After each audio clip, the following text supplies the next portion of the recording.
Hey family, I'm Kaelion. I'm a U.S. Army veteran, Cryptologic Linguist, a seeker, and a messenger. And I walk with those who carry both shadow and flame. And tonight's message isn't gentle. It's a fire that's been waiting to burn inside me for a long time. There's a sound in the theme to an Indian movie called Jawan that I've heard. It sounds like a march, a warning, and a rising storm. And that's the sound of what I feel tonight. Because once again, the self-appointed gatekeepers of faith have crawled from their pulpits and screens to tell the rest of us who we're allowed to love, what faces we may see in God, and who we must fear. A recent comment I received came from someone who wrote to me that Jesus is the way, the truth, and the life. No mother of light will help anyone, along with other warnings and declarations. And I couldn't help but hear the irony echoing in his username, "Be not afraid." Because if you weren't afraid, you wouldn't need to warn me of anything. You wouldn't tremble at the idea that the divine might be bigger than your box. You'd know that real faith has never needed to silence anyone else. Jesus himself warned against this kind of pride. He washed the feet of the forgotten. He said, "Judge not, lest ye be judged." He never said, "Silence the mother." He never said, "Erase compassion." Humility was his sword, and mercy was his shield.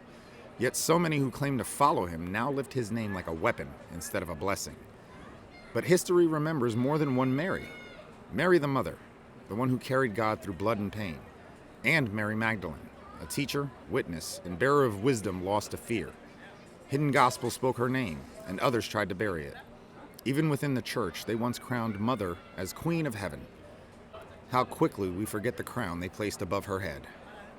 The truth is, Jesus was crucified by men who thought they were defending God. Men who believed their version of faith was the only one worth dying or killing for. And here we are, centuries later, still watching people mistake arrogance for devotion. Still watching the same nails driven through new flesh in the name of certainty. Before the cross, there were temples. Before the sermons, there were songs. In every corner of the earth, the people of light and shadow worshipped balance. The sun and the moon, the calm and the storm, the father and the mother. Creation has always spoken in two voices. Only pride pretends to hear just one. And so now I stand here as a soldier turned servant, not to start a war, but to end one. The war between halves of the same heart. If my purpose is to remember the mother, then let my voice be the memory. Let the fire rise to burn illusion and illuminate what we've forgotten. Because she is not coming to replace the father. She's coming to remind him who he loves. And when love and justice stand together again, the world will finally breathe freely. And now a prayer for my beloved spiritual and code sister Malika. Beloved mother and father, of flame and flower, teach us to see with both eyes open, one of mercy and one of truth. Cool our pride in your water, temper our zeal in your fire, and let every tongue that speaks of you remember love first. Ashe, Amin, and Amen.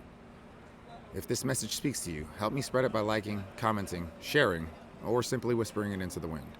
Thanks for watching, family. See you next time. Same fire, new rhythm.